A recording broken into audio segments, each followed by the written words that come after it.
요한계시록 7장 9절 말씀부터 10절 말씀 2절을 제가 봉독해 드립니다. 이 일 후에 내가 보니 보라, 모든 민족들과 족속들과 백성들과 언어들에서 온 아무도 셀 수 없는 큰 무리가 흰 옷을 입고 그들의 손에는 종려나무 가지를 들고 보좌 앞과 어린 양 앞에 서서 큰 음성으로 소리질러 말하기를 구원이 보좌에 앉으신 우리 하나님과 어린 양에게 있도다라고 하더라. 아멘. 애청자 여러분, 지난 한 주간 건강하셨습니까? 오늘도 애청자 여러분과 함께 은혜 나눌 말씀의 주제는 흰 옷을 입은 자들인 누구이며 어디서 왔느냐, 이 말씀이고요. 소제로는 구원이 보좌에 앉으신 우리 하나님과 어린 양에게 있도다라는 말씀입니다. 구원이 보좌에 앉으신 우리 하나님과 어린 양에게 있도다. 아멘. 먼저 계시록 7장 그 13절을 좀 내려가서 보면 흰 옷을 입은 자들은 누구이며 어디서 왔느냐 하고 묻고 있습니다. 그래서 14절을 연결해 보면 내가 그에게 말씀드리기를, 즉 요한이 주여 당신이 아시나이다 하니 그가 내게 말하기를 이들은 대환란입니다. 대환란에서 나온 사람들이며 자기들의 옷을 씻어 어린 양의 피로 희게 하였느니라 라고 지금 가르쳐 주셨습니다. 여기 말씀을 보면 이들은 누구인가? 이들, 흰 옷을 입은 자들인데 이들이 누구냐 이 말이죠. 어디서 온 자들이에요? 대환란에서 나온 자들이라고 말씀하고 있습니다. 편안하고 안전하고 놀고 먹다가 온 게, 편안하게 있다가 온 게 아니고 그냥 환란이 아닌 큰 환란, 대환란을 당하고 그 속에서도 믿음 잃지 않고 대환란을 이기고 나온 자들이라 그랬어요. 이들이 자기들의 옷을 씻어 신앙을 더럽히지 않고 정절을 잃지 않고 자기들의 옷을 씻어 어린 양의 피로 희게 하였느니라고 했습니다. 그러니까 이 엄청난 대환란, 이 엄청난 큰 환란을 이기고 나온 자들이 뭘 입었다고요?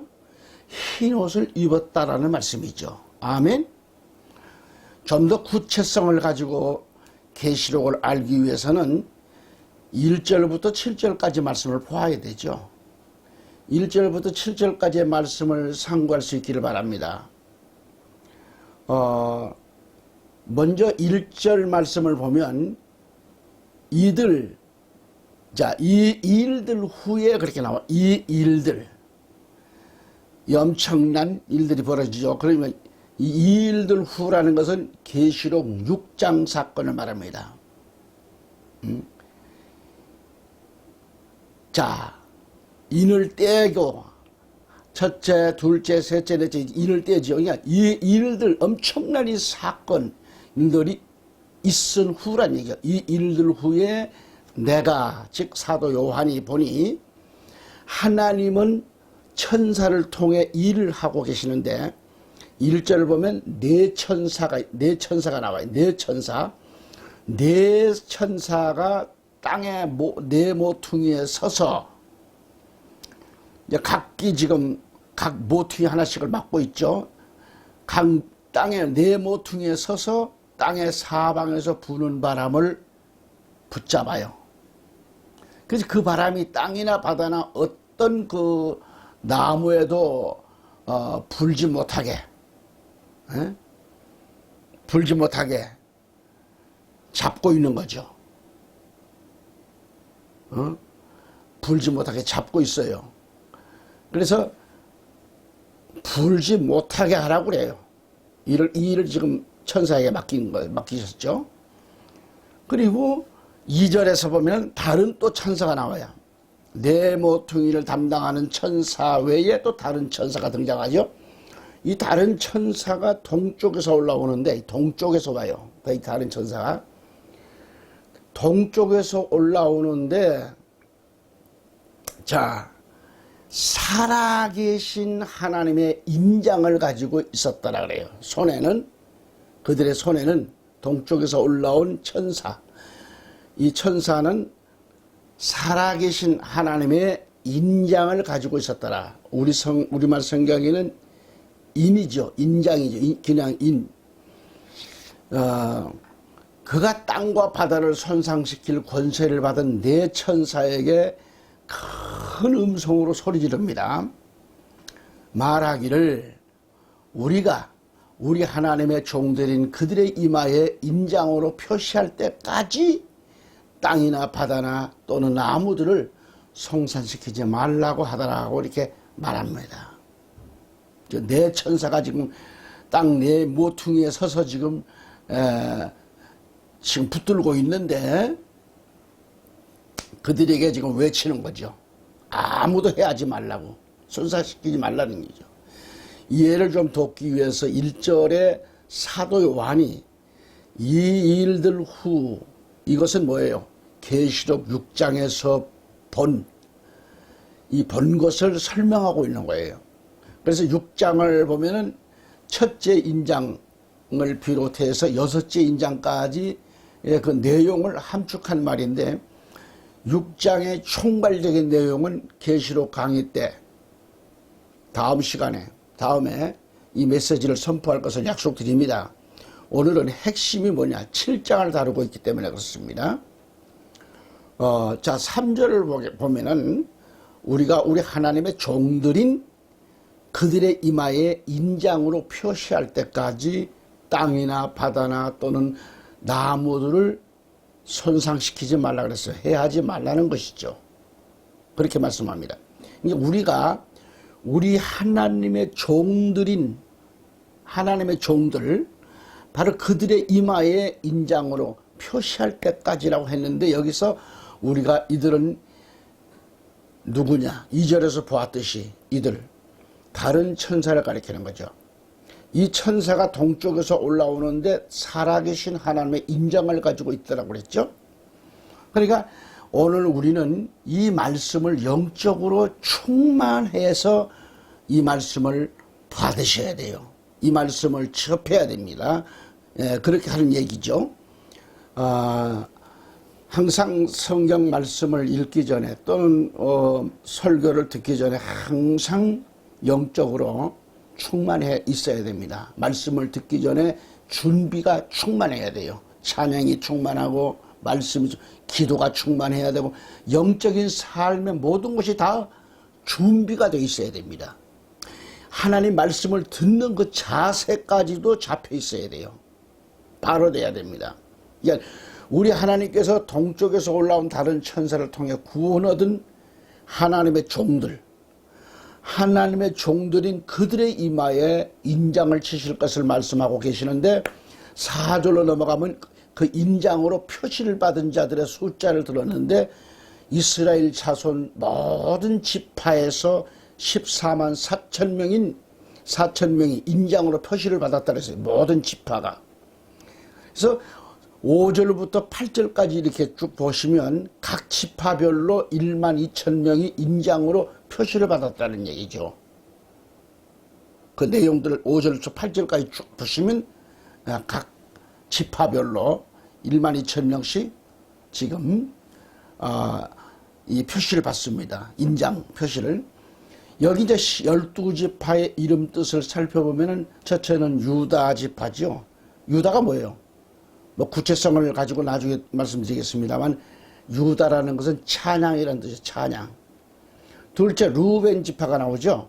루벤은 뭐예요? 아들을 낳다 그런 뜻을 갖고 있고 셋째로 갓 지파가 나옵니다. 이 갓 지파는 군대가 오다 그런 뜻이에요. 군대가 오다. 군대가 오다. 그 다음에 아셀 지파가 등장을 하는데 이 아셀 지파는 축복이라는 뜻이에요. 축복, 아셀. 그 다섯 번째는 납달리 지파가 나오는데 납달리라는 것은 씨름을 가리켜, 씨름. 그 다음에 여덟 번째 레위 지파가 등장하는데 레위 지파라는 것은 합하다 그런 뜻이고요. 그 다음에 이사갈 지파가 아홉 번째 이사갈 지파가 나오는데 이것은 값이라는 뜻입니다. 값. 열 번째 스불론 지파가 나오는데 스불론 지파는 뭐냐면 나와 함께 살다. 나와 함께 살다 그런 얘기고 11번째 누가 나오느냐 요셉 지파가 나와요. 요셉 지파가 나오는데 이 요셉 지파는 주께서 내게 더하시다 그런 말씀이고요. 끝으로 베냐민 지파가 나와요. 베냐민 지파가 베냐민 뭐예요? 베냐민은 오른손의 아들 그런 뜻을 갖고 있습니다. 오른손의 아들. 이렇게 해서 12지파가 소개가 되는 거죠. 이렇게 12지파가 각기 이름 뜻이 있었다라는 걸 잠깐 말씀을 드렸고요. 바로 이 12지파가 각기 1만 2천 명씩 인장으로 표시를 받았다는 것이에요. 인장으로. 그러니까 12지파가 인장을 받은 총수가 뭐요? 합쳐서 14만 4천 명이 되는 거죠. 우리 개역 성경에는 14만 4천인이 인침받았다 이렇게 돼 있어요. 인침을 받았다. 킹제임스 성경에는 인장을 받았다. 인장을 표시했다 이렇게 나와요. 그러니까 14만 4천 명이 인장을 가지고 표시를 받아요. 표시를 받고 난 구절부터 보면 뭐예요? 아무도 셀 수 없는 그 숫자가 어마어마하죠. 아무도 그 숫자를 파악할 수가 엄청난 숫자죠. 아무도 셀 수 없는 큰 무리가 뭘 입고 나와요? 흰 옷을 입고 각기 그들의 손에는 뭐예요? 각자의 그 손에는 종려나무 가지를 들고 어디에 가요? 보좌. 그러니까 여기서 말하는 지금 이 14만 4천이 인장 표시를 받은 이 장소가 어디? 이 땅이겠느냐? 이 땅은 아니에요. 이 땅이 아니고 천상을 가리켜 천상. 보좌 앞과 어린 양 앞에 서서 그랬거든요. 여기에 선 자리가 천상이에요. 그래서 큰 음성으로 소리질러 말합니다. 엄청 크게 외치는 거죠. 큰 음성으로 소리질러 말하기를 구원이 보좌에 앉으신 우리 하나님과 어린 양에게 있도다 라고 하면서 하나님께 영광을 돌리고 찬양을 하는 거지. 이 말씀이 이렇게 이어지고 있다 이 얘기죠. 이 위에서 저 말씀을 보았고 들었듯이 여기 지금 14만 4천 명과 엄청난 숫자, 아무도 셀 수 없는 큰 무리, 즉 흰옷을 입은 자들과의 관계는 어떤 관계일까? 이게 매우 중요한 얘기입니다. 이해를 돕기 위해서 다시 7장 9절 말씀을 보면은 이일 후에 그랬어요. 내가 보니, 지금 요한이 보는 겁니다. 사도 요한이. 보니까 보라 그래요. 보라. 모든 민족들과 족속들과 백성들과 언어들에서 온 이들에서 온 아무도 셀 수 없는 큰 무리가 흰 옷을 입고 그들의 손에 낫게 뭐 들었다 그랬죠? 종려나무 가지를 들고 보좌 앞과 어린 양 앞에 서서라고 그랬습니다. 서서라고 그랬어요. 어린 양 앞에가 서 있는 거죠. 보좌 앞과 어린 양 앞에, 하나님과 어린 양 앞에. 여기 흰 옷을 입은 무리는 조금 전에도 말씀드렸지만은 그 수를 셀 수 없는 큰 무리, 바로 이 14만 4천 외에 구원받은 무리를 가리키는 겁니다. 이 14만 4천을 얘기하는 게 아니에요. 이들은 24장로들처럼 보좌와 면류관, 상급은 받지 못했지만은 또 14만 4천인과 같은 축복은 없었지만은 이들은 뭐예요? 모든 민족들과 족속들로 또 백성들로 또 언어들에서 온 구원받은 그 수가 아무도 셀 수 없는 큰 무리라는 거죠. 이해가 되시는지 모르겠네요. 그리고 9절에서 2일 후라는 말에는 2일 후는 12지파, 바로 14만 4천 명이 인장으로 표시를 받은 후가 되는 거예요. 여기 흰옷을 입은 큰 무리는 위에서도 언급하였듯이 모든 민족들과 족속들과 백성들과 언어들에서 온 아무도 셀 수 없는 큰 무리라고 했는데, 흰 옷을 입고 그들의 손에는 종려나무 가지를 들고 보좌 앞과 어린 양 앞에 서서 그랬는데, 이 의미는 인간 편에서 볼 때 그렇다는 거고요. 하나님 편에서는 구원받은 한 사람 한 사람을 다 알고 계시는 거예요. 하나님 편에서는. 그래서 요한복음 6장 37절로 39절을 이렇게 좀 참고를 해보시기 바랍니다. 거기 보시면 예수께서 그에게 말씀하시기를 네가 그를 보았거니와 너와 말하고 있는 이가 그리라고 하니, 그래. 38절에 그때 그가 말씀드리기를 주여 내가 믿나이다 하고 주께 경배하더라 그랬어요.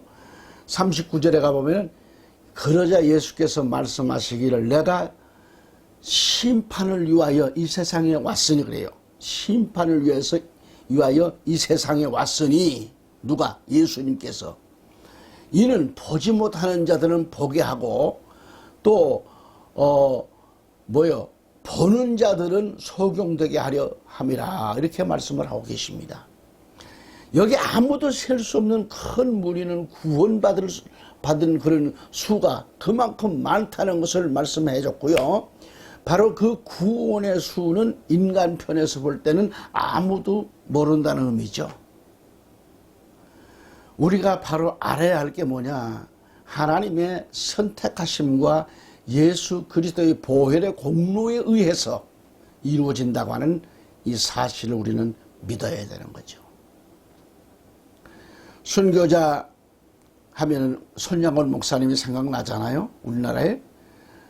이 손양원 목사님은 두 아들이 공산군에게 총살당했을 때 그 사랑하는 아들, 사랑하는 두 아들의 연결식에서 10가지를 감사했음을 알 수 있습니다. 참 여러분 우리가 지금 참 그러한 신앙관을 가져야 될 텐데 말이죠. 10가지를 감사했어요. 총살을 당했을 때 사랑하는 두 아들의 연결식에서. 첫째는 나 같은 죄인의 혈통에서 순교의 자식이 나게 하심을 감사합니다. 그리고 허다한 많은 성도 중에서 이런 보배를 내게 주심을 감사합니다.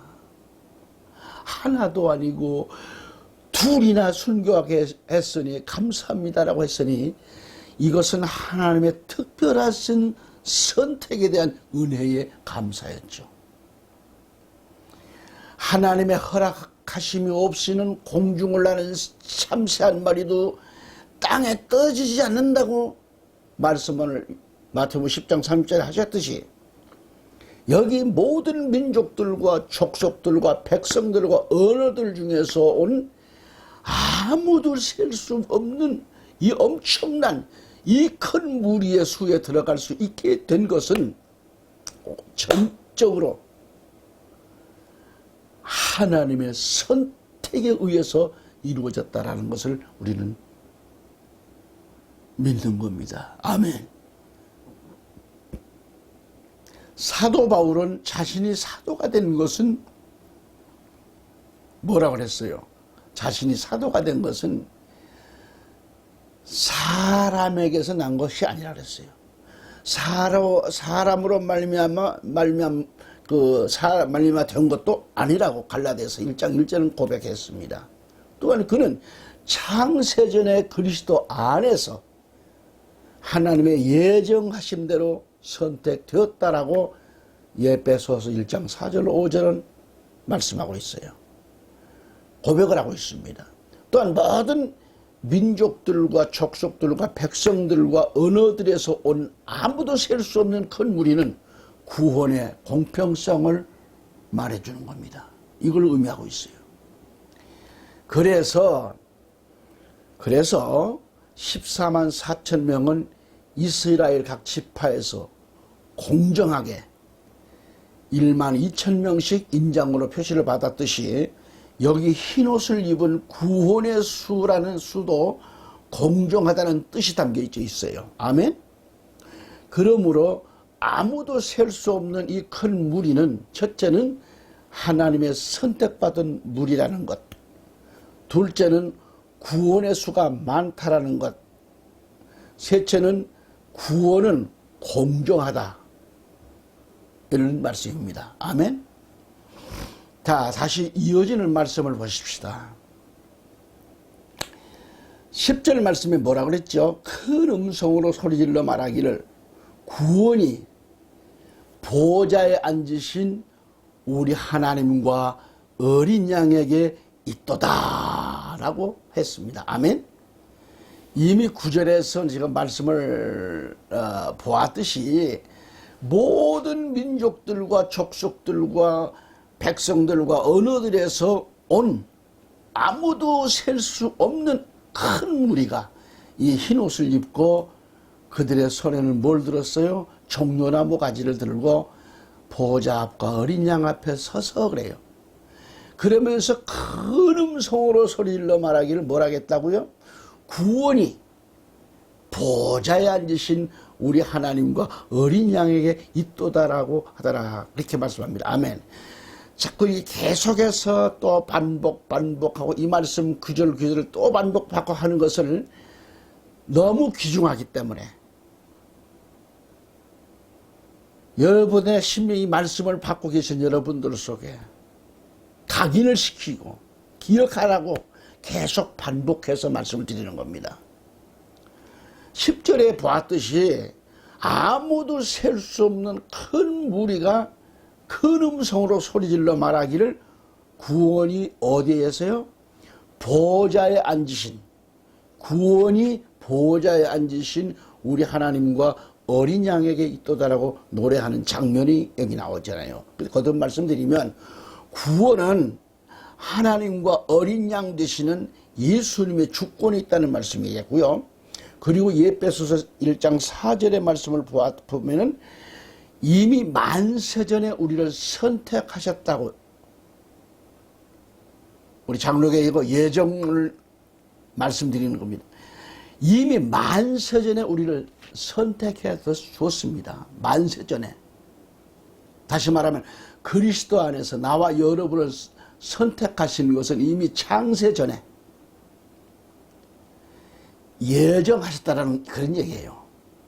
예수님께서 피 흘려주심으로 말미암아 우리를 구속해 주셨고 성령께서 인장으로 표시해 주셨다는 얘기입니다. 아멘.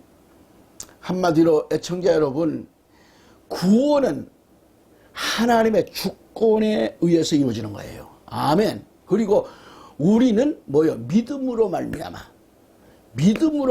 이 큰 구원의 선물을 은혜로 받은 겁니다. 하나님의 선물이라고 했습니다. 그래서 에베소 2장 5절로 8절을 쭉 읽어보시기 바랍니다. 그리고 죄들 가운데서 죽었던 우리를, 죄들 가운데서도 죽었던 우리를 그리스도와 함께 살리셨으니 너희가 은혜로 구원을 받은 것이니라. 6절에 또 함께 일으키사 그리스도 예수 안에서 천상에 함께 앉히셨으니 그랬고요. 7절에 이는 하나님께서 그리스도 예수 안에서 인자하심 가운데 우리를 향한 그의 은혜의 지극히 풍요함을 오는 시대들에 보여주려 함이니라. 8절의 말씀에 너희가 믿음으로 말미암아 은혜로 구원을 받았으니 은혜로 구원을 받았으니 이것은 너희에게서 난 것이 아니요 하나님의 선물이라는 말씀이에요. 할렐루야.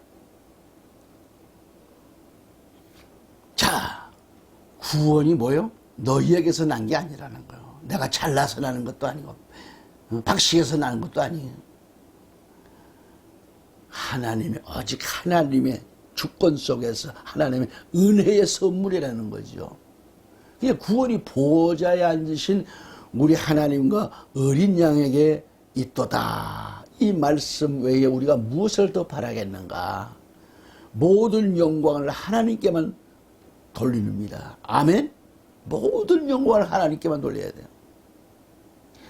자, 애청자 여러분, 아무도 셀 수 없는 흰옷을 입은 이 큰 무리들은 각자 손에는 종려나무 가지를 들고 보좌 앞에 어린 양 앞에 서서 큰 음성으로 소리치면서 찬양을 하는 거죠.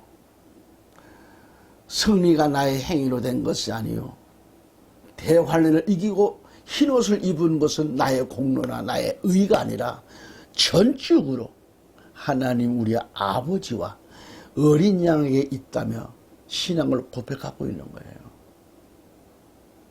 이 장면은 천상과 지상에 있는 성도들의 신앙 고백이 동일하다는 것을 보여주고 있는 겁니다.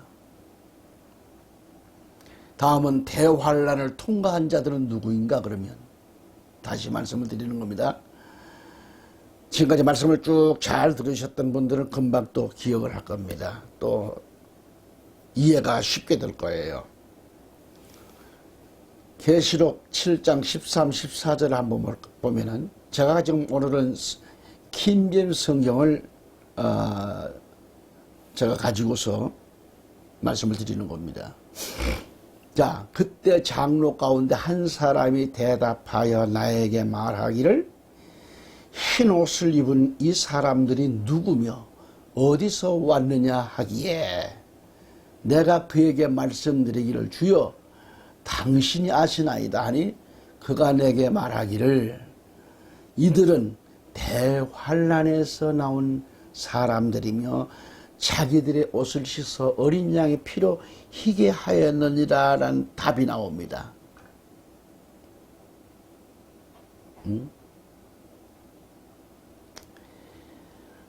자, 내용을 잘 들으셨죠? 그때 장로 가운데 한 사람이 대답하여 나에게 말하는데 누구에게? 요한에게, 사도 요한에게 말하기를 흰옷을 입은 이 사람들이 누구며 어디서 왔느냐 하기에 14절에 내가 그에게 말씀드리기를 주여 당신이 아시나이다 하니 그가 내게 말하기를 이들은 대환란에서 나온 사람들이며 자기들의 옷을 씻어 어린 양의 피로 희게 하였느니라 이렇게 대답을 합니다. 위에서 말씀을 보았듯이 여기 지금 흰옷 입은 큰 무리는 대환란을 통과한 자들, 환란에서 믿음을 끝까지 지키고 정죄를 지킨 사람, 신앙의 정규를 지킨 자들, 대환란을 이기고 나온 자들이라고 했지 않습니까? 대환란은 예수님께서 말씀하셨듯이 창세 이전에도 이후에도 없을 대환란이라고 했어요. 이는 그때의 대환란이 있으리니 그와 같은 것은 세상이 시작된 이후로 지금까지 없었으며 또 결코 없을 것이기 때문이라 그랬습니다. 사도행전 14장 22절에도 가보면은 제자들의 혼을 강건케 해주고 그들이 믿음 안에 거하도록 권고하며 또 우리가 많은 환난을 거쳐서 하나님 나라에 들어가야 한다고 말하니라 그랬어요. 우리가 많은 환난을 거쳐서 하나님 나라에 들어간다는 거예요. 많은 환난을 거쳐서.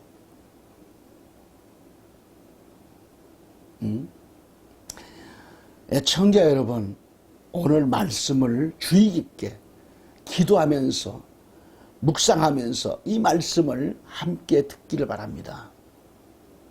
그냥 듣고 흘리지 마세요. 그냥 듣고 말 게 아니고 정말 말씀을 깊이 있게 받아들이세요. 애청자 여러분, 여기 흰옷을 입은 이 사람들이 누구며 어디서 왔느냐면 출처를 묻고 있잖아요. 그러자 이들은 대환란에서 나온 사람들이고 자기들의 옷을 씻어 어린 양의 피로 희게 했다라고 대답합니다. 그러니까 예수님께서 말씀하셨듯이 그때 대환란이 있으리니 그와 같은 것은 세상이 시작된 이후로 지금까지 없다는 거예요. 없었으며 또 결코 없을 것이기 때문이라. 또 많은 환란을 거쳐서 하나님의 나라에 들어가야 한다고 말씀하셨어요. 여러분, 우리는 그래서 말씀으로 무장하고 준비해야 돼요. 언제 어떤 일이 벌어질지 모릅니다.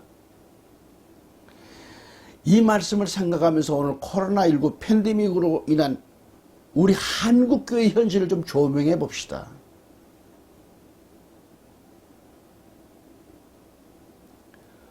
하나님 말씀, 지금까지 들은 말씀은 잠깐 이 말씀을 또 들으세요. 오늘 본문 말씀은 마음에 그대로 새겨두시면서 왜 이 말씀을 하는가를 성경 말씀을 생각하면서 듣기를 바랍니다. 코로나19 이 팬데믹으로 인한 우리 한국교회의 현실을 조명해보자는 거예요. 하나님의 사람은 성경에 무수히 말씀합니다. 강하고 담대하라고 그랬어요. 강하고 담대하라. 그 강하고 담대한 능력을 가진 힘 있는 자들이에요. 우리 성도는, 하나님의 사람은 힘이 없는 자가 아니에요.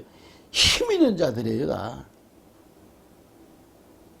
힘 있는 자들이 우리 대한민국에 1,000만 명이 넘는 거예요, 지금. 그런데 안타까운 것은 한국교회에 지금 우리 목회자들의 모양새가 머리칼 잘린 삼손꼴이 되었어요. 지금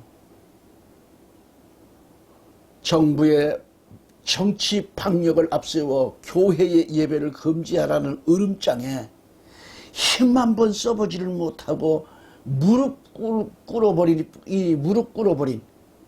목회자들, 그 말 한마디에 무릎을 꿇어버린 이 목회자들, 성도들, 정부는 정치 방역을 무기 삼아가지고 국민들을 마음대로 마치 공깃돌 가지고 놀듯이 교회를 마음대로 주물럭거리고 있어도 여기 몇몇 목회자와 교인들 빼고는 저항 한 번 못하고 정부 방역 지침대로 딸랑딸랑 하고 있는 꼴이 억척이 무너지는 겁니다.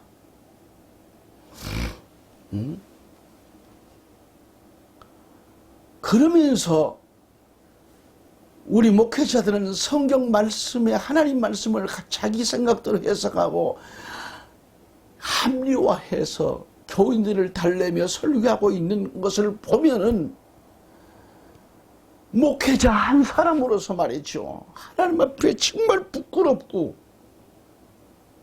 정말 부끄럽게 그지없습니다. 왜 우리 한국에 목회자들이 이렇게 나약한지 모르겠어요. 정치의 방역에 얼음장 놓는데 그 말 한마디에 설설설 기는 겁니다. 지금 한국교회 목회자들이. 기어요, 기어. 여러분, 그래서 오늘 이 시대에 목회자들을, 이런 목회자들이 많을 겁니다. 구약 성경 이사야 56장 10절 말씀부터 보면 그의 파수꾼들은 눈먼 자들이요 그들은 다 무지한 자들이며 다 말 못하는 개들이므로 짓지 못하는도다. 짓지 못하는 개들이에요. 지금 진리에 서지를 못하고